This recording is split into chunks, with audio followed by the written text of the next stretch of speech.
What is good, YouTube? Hopefully, you're all having a good day. Welcome back to the second week of the DCTV CW podcast. I'm joined yet again by Declan McKinney, and unfortunately, Ben from the DCTV show wasn't able to make it today, but hopefully, we can see him again next week. But thank you, Declan, for coming on this week again. Thanks for having me on, Chris, once again. It'd be awesome. Yes, no worries. Now, let's begin. Because this week we have a few stuff to talk about. Not as much as last week, but still a reasonable amount. And the first thing that I really want to talk about is Lyla Diggle from Arrow episode 2 of season 8 and that big reveal during this week's episode. Regarding Lyla Diggle, it was revealed about a month ago or a month and a half ago that, of course, Lyla is going to be playing Harbinger in the Crisis on Infinite Earths crossover.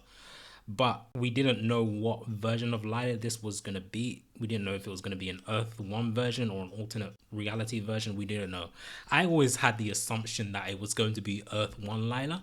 But you, Declan, told me yesterday that you were kind of surprised that it was Earth 1 Lyla. So before I get into what I was going to say about this, what do you think about that reveal?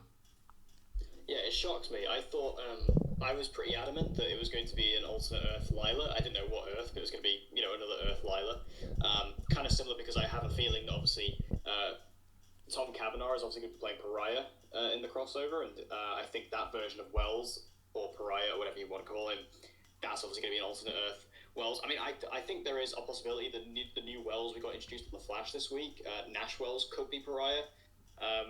There is, a very equal chance of that, but I did not expect it to be Earth 1 Lyla, because even when you look back at the character of Lyla, like, she's been around since, I believe, Arrow Season 1. Yep. So she's been there from, like, the very beginning of this universe. And I remember, even back then, the word Harbinger was purely just an Easter egg. Like, her code name in the field was Harbinger. Like, even in this episode, like, Diggle says to that guard, he says, Harbinger sends her regards.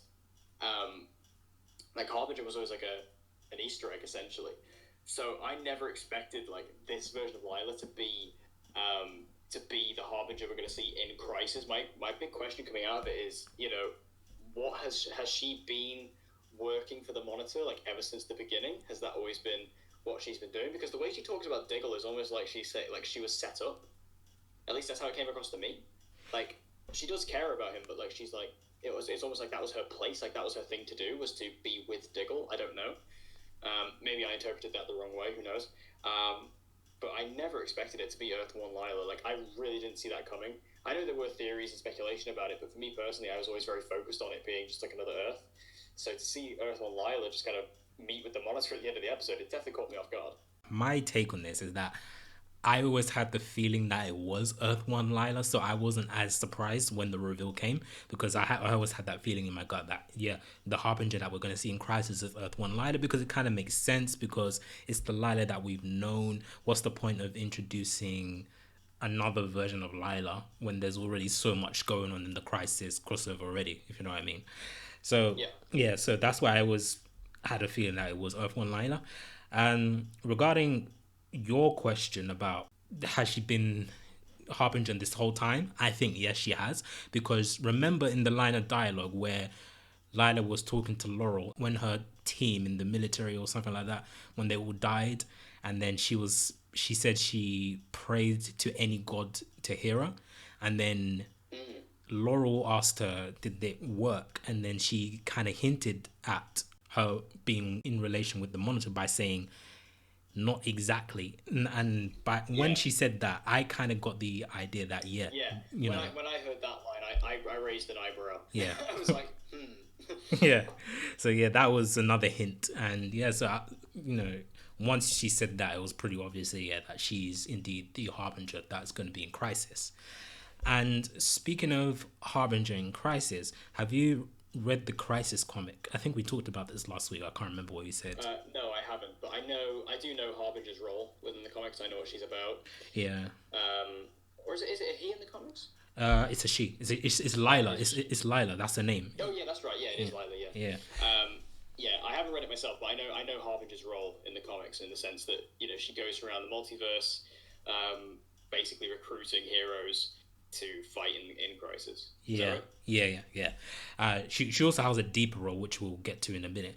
But also, regarding your your question about whether is this her place? Was she, put with Diggle on purpose?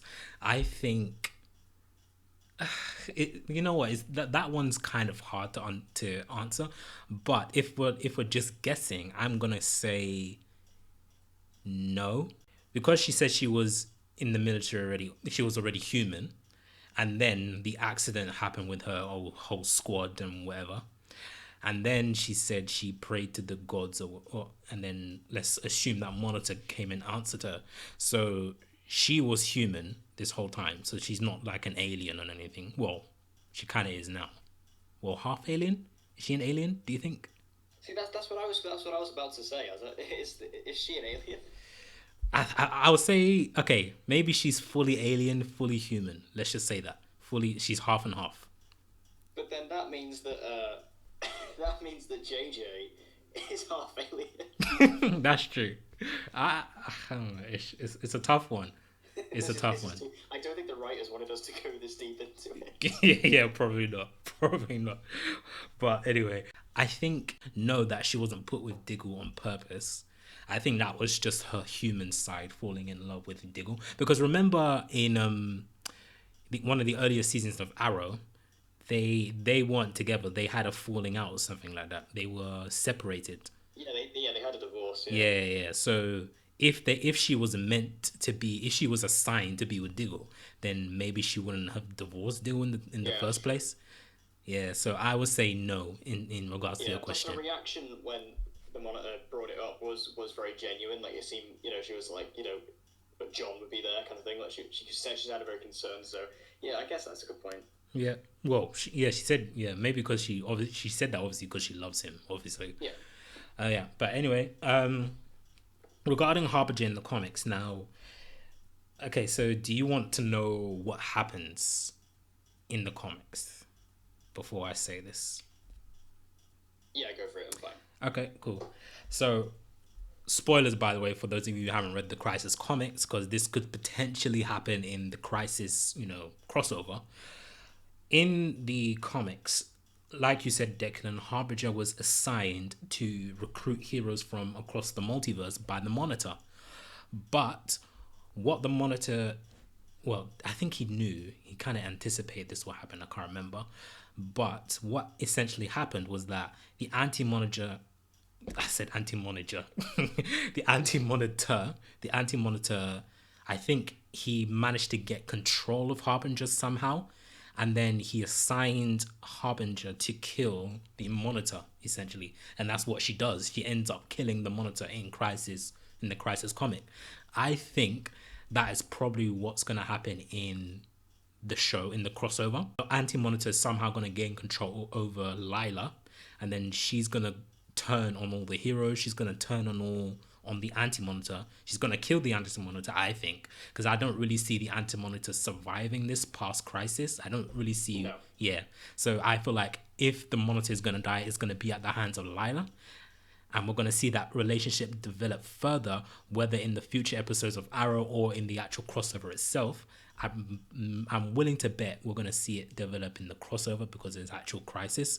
But yeah, I definitely think that we're going to see Lyla kill or turn on the team, turn on our heroes, and kill the Monitor. And this is probably how we're going to get the reveal that this is probably how the heroes are going to know that Lyla is not, who she's been portraying herself to be this whole time. What do you think about that? Yeah, I think that's a very good point. I mean, if that is what happens in the comics, I think that's a very, very, I think that they are going to follow. I do think that this crossover is going to follow the story as closely as it possibly can. Obviously, it can't adapt absolutely everything because Yeah. they don't have, they physically don't have the assets to do so. Yeah. If you get what I mean. But I think that their version of it is going to be very, very close, especially because we are getting characters like Harbinger.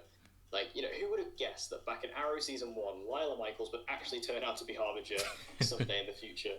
The fact that they are doing that, I think that it could follow it very closely. So I think we could see something like that happening. And like I say, I really don't see both the Monitor and the Anti-Monitor surviving past Crisis. They just wouldn't really have a role beyond that. Exactly. No. So obviously the Anti-Monitor will probably die in the Legends of Tomorrow episode, the crossover, and the Monitor could die some point before then. Yeah. or maybe in that same episode. So yeah, I do. I think I could definitely see that happening. I think the Monitor will die before the Legends episode. The Legends episode is Yeah. the final crossover. Is the final episode, right? Yes, it is. Yeah, yeah. I think the Monitor will die before then because I feel like the heroes need to. I feel like we need to feel like the heroes have no hope. Yeah. So with the Monitor out of the equation, the heroes have, they essentially feel powerless. So I feel like for that to happen, it shouldn't happen in Legends because it will be too late. Too quick. Yeah, Yeah. be too quick. Yeah, yeah, that's the right word. Too quick. So yeah, Yeah, I think with the Flash potentially dying as well, like at least for a period of time, that will also like get rid of that hope that they have as well. exactly. Yeah, I think. Okay, who do you think will die first, the Flash or Arrow? Well, I think I think Barry will die in the Flash episode, and then we'll see, but he won't actually die. There'll be Yeah, some kind of cliffhanger. Because obviously, what's happening is we'll have the Flash episode, then we're having the Christmas break, and then we come back to have Arrow and Legends. I think that Barry will die in the very end of the Flash episode, and that will be our cliffhanger. And then in the season, well, in the Arrow episode after the break, we'll see him come back somehow.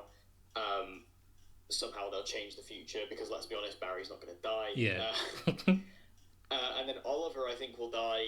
I think he will die probably in the Legends episode. yeah, Um, but again, I don't think he'll actually be dead. I think I mentioned this last week on the podcast, but I think that he will be dead as far as the public of Star City is confirmed, and as far as concerned, and as far as the world is concerned.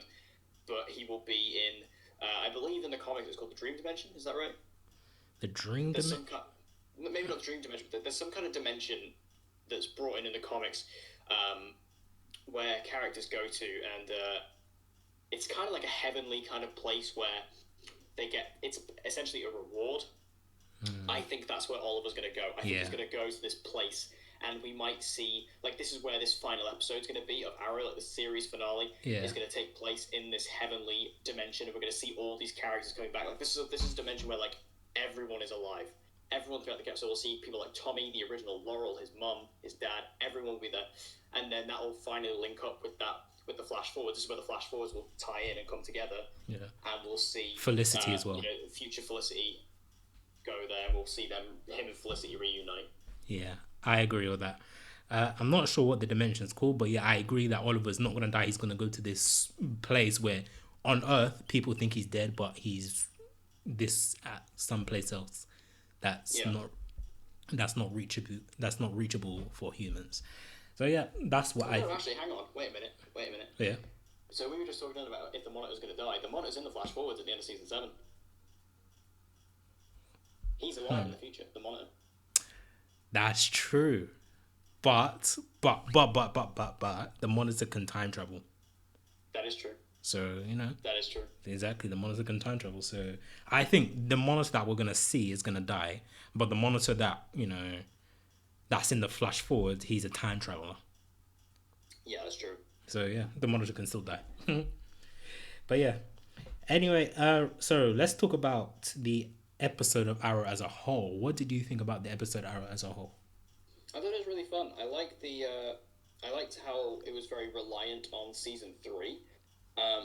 Because season 3 is kind of the season of Arrow that's kind of disregarded the most. Like, it's kind of the one that they never really bring up. Yeah. Like, even season 4, which is by far The worst. like, the least popular and, worst season. That's still, like, especially in season 5, that season was very relative. Yeah. Season 3 is never really brought up. Yeah. So to have an episode so reliant on it was really cool. Like, being set in Hong Kong, I thought was really cool. Because even though I wasn't a huge fan of the Hong Kong flashbacks back in season 3, they felt just a bit out of place. And I always wanted Oliver to be literally on the island for 5 years. I still wish they would have done that. Yeah, same with me. I wish they did that. To be in the present day, I think was different, and I quite enjoyed that. Bringing back Tatsu, I thought that was a really good decision. Like, I actually forgot how cool that character was and how much I missed her. I definitely her fighting style, her personality, she's just really a fun character to have, and it's a cool dynamic between her, because her and Oliver do have a lot of history. So I like that being brought back into it. We got China White back as well, which was cool. Nice to get her. Like, she's like one of the original villains from Arrow, from season 1. That was cool. Laurel was the absolute MVP in this episode. Laurel was great Of here. course. Her grief and her dealing with the loss of Earth 2 was really powerful. I think Katie Cassidy really sold it. I really liked her performance here. And also, one thing I have to really congratulate, I've seen a lot of people talk about this, but it's very true. The fight choreography in this episode was fantastic. It's some Yeah. of the best I've seen Arrow ever do. Yeah. And I don't know if it's just because, like, the fight between Katana and China White is really exciting. And I don't know if it's just because maybe both of those actresses know martial arts, so they didn't really have to do, much stunt work with them. But that fight was fantastic. And I have to say, when Katana got stabbed, I Yeah. literally thought she was going to die. Yeah, that's the thing with me. Like, I literally gasped. I held Yeah. my face. I'm like, what? Because I was like, this is the last season. Like, this isn't really a character who's particularly relevant. Like, she could die here. Yeah. She doesn't, but I think it. I honestly was really. I really thought she was. Yeah. So yeah, I thought it was a really good episode. I mean, the flash forwards still. The thing is with the flash forwards, they're not as bad as last season, but they're almost more distracting. And I don't know if it's just because everything that's going on in the present day is so riveting and so Yeah. interesting that every time we cut back, it's always like, ugh. I think let's that's do the. I think that's why people don't like the flashbacks, because the present day stuff is just phenomenal now. The flashbacks, people will just lose interest. Me, like, I think the flashbacks, they're okay. They're not, I don't dislike them like everyone else. I know that Ben likes them because Yeah, I yeah. don't. I don't necessarily dislike them. I just find them a bit boring, and they're just nowhere near as good as the thing. That's the thing. I think they were a lot worse last season. Yeah. Because last season was them trying to find their footing and basically get it to the point where it's at now, where we have this new Team Arrow. Yeah. But what's going on with this new Team Arrow is just nowhere near as interesting as what's going on in the present day, going up to Crisis. So it's just every time it cuts back to that, it's really kind of dull. And again, I don't like to rip on actors and actresses, but I really don't like Kat McNamara as Mia. I never have. I don't think she's particularly good in the role. I'm not saying she's a bad actress or anything like that, because I know she was the lead of Shadowhunters and she might have been great on that show. But the way she plays Mia, I just don't like it at all. I don't mind the other characters as much. Like the story between Connor and JJ, I'm actually quite interested in. Okay. I want to see what actually happened between those two, and Yeah. where's Diggle at this point, things like that. I want to see what actually Yeah. happened. Where's Lyla? But like, and even like, I quite like Zoe as well. The actress who plays the older Zoe, she's quite good. But Mia in particular just kind of puts a dampener on it. So for me, the flash forwards, again, I don't hate them or anything. They're not awful, but it's just they're such a distraction, especially with what's going on in the present day. It just every time it cuts back to them, it's very jarring. Okay, that's fair. That's fair. Okay, so regarding Mia, I don't really think I don't think she's bad, but I don't think she's outstanding as well. So for me, she's just there. She's just in the middle. And maybe if when the Green Arrow and the Canary TV show premieres, maybe the writers on that show could develop her into an actual good character that stands out, that people will actually like. You know, I hope. I think they're going to need to do that because she is essentially the lead of this new show. Yeah. She's taking up the mantle of the Green Arrow. Yeah. I think that that's going to be a tough sell for a lot of people. Yeah. Like a new character, particularly a character that people don't particularly like. Yeah. Taking up the mantle of Oliver Queen, which a beloved character. Yeah. It's going to be a tough sell. And I think sticking her with Katie Cassidy is good, because I think most Arrow fans at this point, except for all the Olicity fans, obviously, we all like Katie Cassidy. We like Laurel. So sticking her with particularly Earth 2 Laurel, who I think in general is more popular, Yeah. I think is a good decision. Yeah. It's just I think they're gonna have to do a lot of work with Mia Yeah. this season, and also it'll be interesting to see how episode 9 does, because episode 9 is the backdoor pilot, so it's interesting to see how they will build up to that and how they'll do that, because obviously I'm pretty sure that show is going to take place in the present day. I always thought it was going to take place in the future, but given the set photos and things like that from Crisis, I think she is going to be in the present day. Yeah. So it'll be interesting to see how much work they do with her to try and improve her as a character. Yeah, definitely. Yeah, I definitely think it's going to be present day. It's just, for it being set in the present day as well, it just makes life much easier because they can still cross things over then, and also it still keeps it relevant within the Arrowverse. They won't have to put Katie Cassidy and Juliana Harkavy in makeup all the time. That's true. I think last year Katie Cassidy she made a brief appearance in the finale in the flash forwards as the Black Yes. Canary, and she had the old Black Canary wig. Yeah. Yeah. Like for me, I don't like that wig at all. That wig is it looks very bad for me. I just prefer it if she sticks with her natural hair. Yeah, I find it strange that they gave her because they did this big thing last season where they gave Laurel, Earth One Laurel's old suit, and they had this big moment, and then in this season she just has a new suit and a new haircut. I mean, to me that just strikes me as back then they didn't know they were going to give her a new suit. Yeah, So it's just a writing inconsistency, but it is kind of funny when you see that scene. Which I remember seeing that scene. I was getting really excited, like seeing Laurel again, knowing that she was still alive and stuff. But yeah, I don't really like that either. That wig, it yeah, doesn't really. It just looks dead unnatural. yeah. It just looks fake and nah, it doesn't work for me. I love her hair though this season. I love Oh her hair yeah, this season. yeah, she looks great this season. Yeah, she does. She does. Um, Speaking of Laurel, I was literally watching a clip on YouTube earlier today, Arrow season 2 episode 3, where she was captured by what's that guy's name now? The Count. Was it the Count? No, not the Count. Sorry, Dollmaker, someone like that. Do you Oh god, that do guy. you remember that old guy? Yeah, it's Yeah. like one of the most creepy villains they've ever done. Yeah. Do you remember anything about that episode? Yeah, I remember she gets strapped to like that thing with like she gets like a plasticine tube stuck Yeah, in her yeah, mouth, and it gets like they basically try and turn her into a wax model. yeah. Yeah, that's like I honestly think that's one of the creepiest villains Arrow's ever done. Yeah, yeah, definitely is. I agree. Imagine if he actually did that though. That would be I very know, disturbing. Like if Arrow did insane. not come in, like if he came like what 3 seconds later, she would be dead. Yeah, I'm almost curious to see actually what it would have looked like, just to see like how because apparently he'd like done it before, hadn't he? Like he'd made like other dolls out Yeah. of girls and things like that. I don't know, such a creepy guy. But yeah, I don't even know how I came to watching that scene, but I just whatever I did. But yeah, I watching that scene also made me realize how much I miss Quentin. Oh, I miss Quentin so much. I miss Quentin a See, lot. I don't think he's coming back this season either. Which is a real shame. He might be in the He could final come back. episode.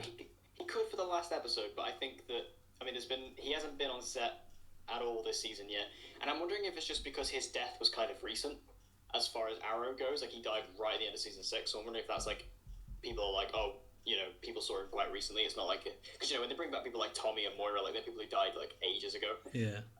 Whereas Quentin, he's a lot more fresher in people's minds. But I do miss Quentin. I miss Yeah, him so much. I do. Do you prefer Quentin as an ally or an enemy to Oliver? Oh, ally, 100%. I don't know if it's just because of like my emotional connection, but I like it particularly in like season 5, 6, because he kind of becomes Oliver's dad. Yeah. Like by the time, like especially in season 6, they have a really nice relationship, and I think it's kind of a father-son dynamic, and I really like that. I like the way they've written that, especially because in Oliver's wedding, he gives him his watch and things like that. Moments like that just get me. It was cool when he was an ally, but he was kind of annoying as well back then. Yeah. I found him slightly annoying in the way because he just kind of had because when Oliver came back to Starling, he kind of just had this vendetta against him already. Yeah. Just because he didn't like him and he tried to blame him for everything. Granted, he was right, but Yeah, exactly. But he didn't know that, so he kind of came across as a bit annoying. But yeah, definitely an ally for me for sure. Yeah, I agree. I prefer him as an ally, but I feel like when he was an enemy, it was kind of interesting though because I feel like Oliver against when he's facing off against people is more interesting sometimes in some instances than when he's friends with people. Oh yeah, yeah. Yeah, I don't know. That's just me. But anyway, let's now. Well, actually, before we move on to Flash, what would you rate this week's episode of Arrow? I'd probably say this was an 8 out of 10. 8 out of 10. Yeah, I'll give it 8 out of 10. Definitely not as strong as the premiere. Definitely not. No. But it was still a solid episode nonetheless. Yeah. Yeah. I think that obviously the first episode was such like, especially if you're like a huge fan of the show, it was so Nostalgic. impactful. Yeah. Bringing back Tommy and Adrian and Moira and Malcolm was really cool, and being such like a big homage to season one. It basically did the entire season one story in the space of 40 minutes, Yeah, yeah. which is really cool. Whereas this was a lot more focused on just one thing. But I did enjoy all the callbacks. I like the fact it was so referential to season three. I enjoyed that. Like they even brought back like the Alpha Omega virus, which was like the big kind of threat by the end of season three, which was Yeah. cool. And I think next episode also is going to be leaning on season three a little bit as well, so that's cool. I haven't watched the trailer yet. I'll watch the trailer once we finish recording here. Your fave is back next week. My favorite. Yep. Who? Wait. Miss Willa Deathstroke. Holland. Wait, Deathstroke. No, Who? Miss Willa Holland. Thea, my girl Thea. She's back. Thea is back next week. I miss her, man. That's my girl. I miss her. I believe she's a recurring guest star this season, so she might be in more than one episode. That's brilliant news. I miss her, man. I miss her some. She wasn't in at all last season. No. Well, unless you count that tiny. Yeah, that tiny. In the 150th episode. Yeah, I remember that one. Nah, I don't really count that one because it's just nah. But yeah, I'm excited. I met Willa Holland a few years ago. Yeah, I haven't met Willa Holland. I really want to though. I met her a few years ago at Comic Con. It was nice. I have the photos somewhere in my room, but I'll put it up on this podcast if I can find it. But yeah. Anyway, I will give this episode a 8 out of 10. Like I said, it was solid, very good. Another solid episode of Arrow, but the premiere was definitely stronger and deservingly so. Right, now let's move on to The Flash this week. What did you think about this week's episode of Flash? Flash was a bit weird this week. I don't know. It's kind of like this felt a bit more fillery. In some regards, not at all, but then in others, it did. You kind of had three sort of stories going on here because you had Barry and Frost going off with blood work. Yeah. Then you had Cecile and Ralph dealing with Ralph's family issues. Yeah. And then you had Cisco and Iris going up and meeting with the new Wells. Yeah. I think so. Just to sort of like go through them, I suppose. The Barry and Frost stuff with Bloodwork. Obviously, this is just setting up Bloodwork's story, and I think that I do like Bloodwork so far. Yeah. I remember he really impressed me in the trailers. And I have liked him so far.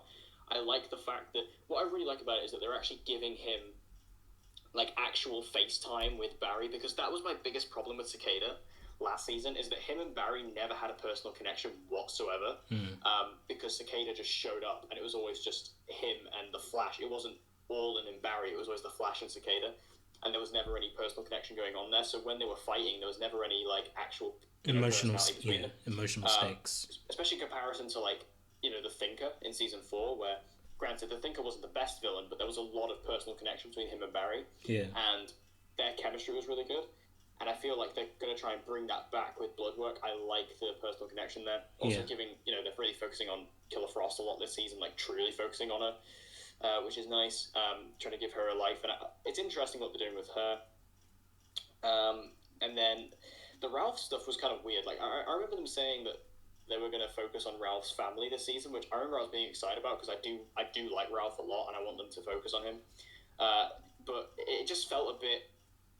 I think Hartley Sawyer was really good, and I think that his scene in particular with his mum was really well done.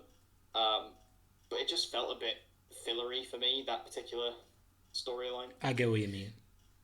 And then my favorite part of the episode probably was actually the Iris and Cisco stuff with the new Wells. I like this new Wells a lot. He's funny. I like a funny Wells. Yeah. And I like him. He's very adventurous. He's very kind of fun, and I like his personality a lot. I like Cisco's reaction when he first grabs him by the neck and he goes, "Oh, great, another angry one." How many angry Wells? How many angry Wells do we have? We have Harry Wells,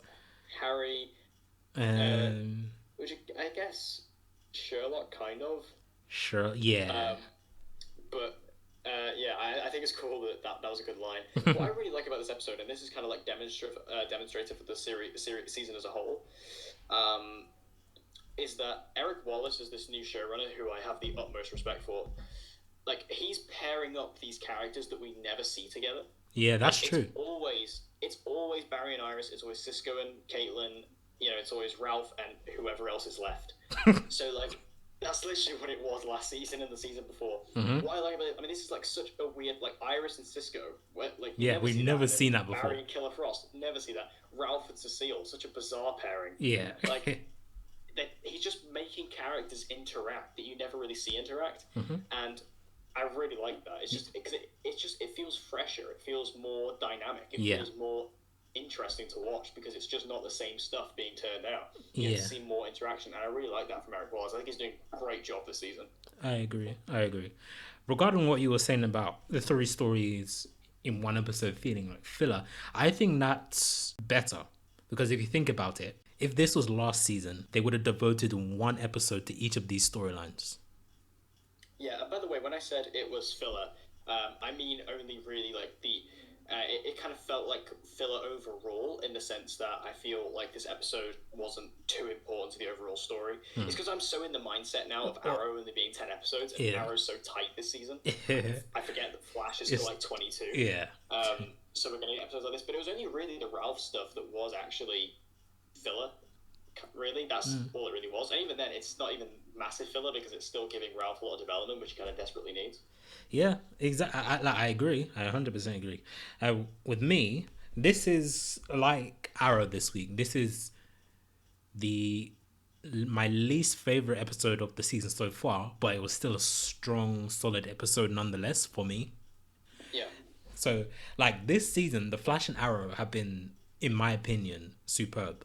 Very strong. Yeah, and ironically, Supergirl and Batwoman have been a bit lackluster, but still, I think they've still been okay, but they've been they haven't been as good as Flash and Arrow. And regarding Supergirl, we're not going to talk about Supergirl in this podcast, but we're not going to do like a Supergirl review. But I just want to say like the latest episode of Supergirl, wow, that acting, not even just boring. The acting was just terrible. The acting in that episode was terrible. I don't think Supergirl has been good at all this season. I feel like episode 1 was good. Episode 2 was decent. Episode 3, okay. Episode 3 was no, it's a no for me. I don't know what it is because it's just like they had such good momentum going after last season. I felt like they were really going to benefit from that, and I think they had a good theme going and things like that. But I don't like. It's just been so. I found it so uninteresting to watch. I don't know. Maybe it will get better later on in the season. Speaking of Supergirl, which season did you prefer? Season 3 with Rain or last season? See, this is weird because I think I'd consider season 4 to be the better season overall. But the first half of season 4 is honestly god awful. And it's only the back half when Lex comes in where it actually gets good. Whereas season 3, it's not great, but at least it's consistent all the way through. Yeah. And season 3, I was pretty much engaged pretty much all the way through until I'd say really the last few episodes. Yeah. Because season 3 always had me hooked with Rain. I thought Rain was a fantastic villain. I still do. Yeah. I love Rain, and I love the actress who plays her. Yeah.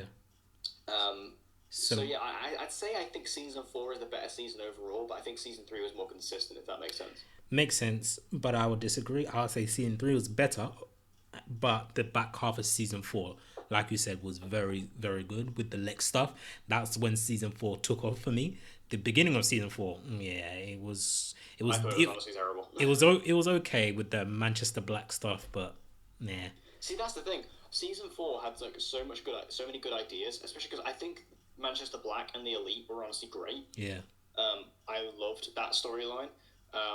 And I honestly think you could have kept that going further, because my problem with it as well is that it had so many villains, season 4, and one of them being Agent Liberty, and Agent Liberty was such a good character at the beginning. Like, he was the one saving grace in the first half of the season. Yeah. He was the one thing that was like, oh, this is really good. And I still honestly think, I'm going to say this now, I said it back then, I still stand by it. I think that the episode 3 of season 4, which was Agent Liberty's like setup episode. Yeah, his origin story. His origin story. Yeah, I remember that one. And it's all told from his perspective. I still believe that's the best episode of Supergirl to date. I wouldn't argue with that. It was fantastic. Yeah, that episode was very, very. I remember that episode. It was very good. I haven't thought about where my favorite Supergirl episode. To be honest, I don't really have that many. But I don't know because a lot of them are kind of forgettable.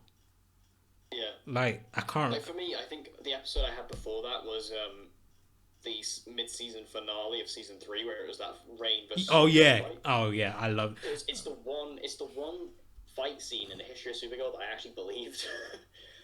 Because I don't know about you, but I always find the fight scenes of Supergirl really fake because they're dead floaty. I It get what you doesn't mean. feel like the fight, like it doesn't feel like the punches are hitting. Whereas that one against Rain, it felt heavy hitting. It felt like it was actually happening. So that's why that one stands out to me personally. Yeah, I love that. That was when I just fell in love with Rain. That fight, Yeah, that episode, I just fell in love with Rain, and then from there on, I just my interest in that season just grew bigger and bigger. yeah. So yeah, but anyway, let's After go. some sidetracking. That's the thing. We weren't gonna talk about Supergirl at all, but ended up talking about it for like 5 minutes or whatever. But let's go back to the Flash now. I would give Flash. What would I give Flash now? Same as Arrow, 8 out of 10. Same. What about you? I'd probably, I'd probably say like maybe a 7, 6.5. I'm a bit more lower on it, but I think like I think it's still it's representing how strong the Flash has been this season, especially because giving this episode like a 7 or even a 6.5 is much higher than I was going last season. So, Well, what were you giving it last season? oh, last season I was in like the 3s, the 4s. Wow. Season 5 was not good. Yeah. So now we spoke about which Supergirl season 3 and 4 you prefer. Out of the two worst Flash seasons, which do you prefer between, in my opinion, which are season 4 and season 5? Which do you think is worse? I think season 4 is worse. The thing is, I think the difference. I kind of thought about this. Season 4 was bad. Yeah. Season 5 was boring, and I think the problem is if you watch season 5 in bulk, like if you binge season 5, I don't think it would have been anywhere near as bad. It's only because, and the thing is with season 5 as well, the first like handful of episodes are actually quite good, and the last handful are quite good. It's just the stretch in the middle was really slow and really boring. So when we were watching it week for week, you have more time to manifest about it and to have more thoughts about it. It becomes worse in your head, especially if you're someone like us who, we review these shows, we talk about them. They're always kind of on the brain. So when you have a bad one, you always kind of manifest it in your head more. Whereas I feel like if you binge season 5, it'd be a lot better. Whereas season 4 was just more straight up bad. And being boring can sometimes be worse than being bad, in my opinion. And not all the time, but sometimes. So for me, I'd say season 4 was worse overall, I think. I would agree. I would say season 4 was worse. Season 5, it was up and down. I found what really saved season 5 for me was the Reverse Flash stuff. Oh, absolutely, yeah. And especially the finale. And with Nora, I thought I didn't really like her that much, but then I grew to like her towards the end, the back half, the last, like, let's say 2-3 episodes of the season, and it was in my opinion emotional when she died. Yeah, I think the season 5 finale is honestly really good. Yeah. My major problem with season 5 was they stretched out the story far too long. Yeah, and I agree. This is the problem with the CW shows having this many episodes, and I'm really happy. Again, I will continue to praise Eric Wallace. The way he's describing season 6, I'm all over it. I'm loving it. Like, he's describing it as 2 graphic novels. We have this first half of the season with Bloodwork, and then we have this second half of the season, which will be with another villain that we've yet to see. And they're going to be completely separate, not linked at all. I think that's brilliant. Who do you think? Season 5, they had you had Cicada for like the entire Yeah. season. And even when we thought, okay, we're getting rid of him, he died, they brought in Grace from the future for no reason. I was like, you're literally, this is the most shoehorned in way of carrying on this character, especially when we had Reverse Flash in the season, who we could have just carried on. It was far more interesting. Yeah.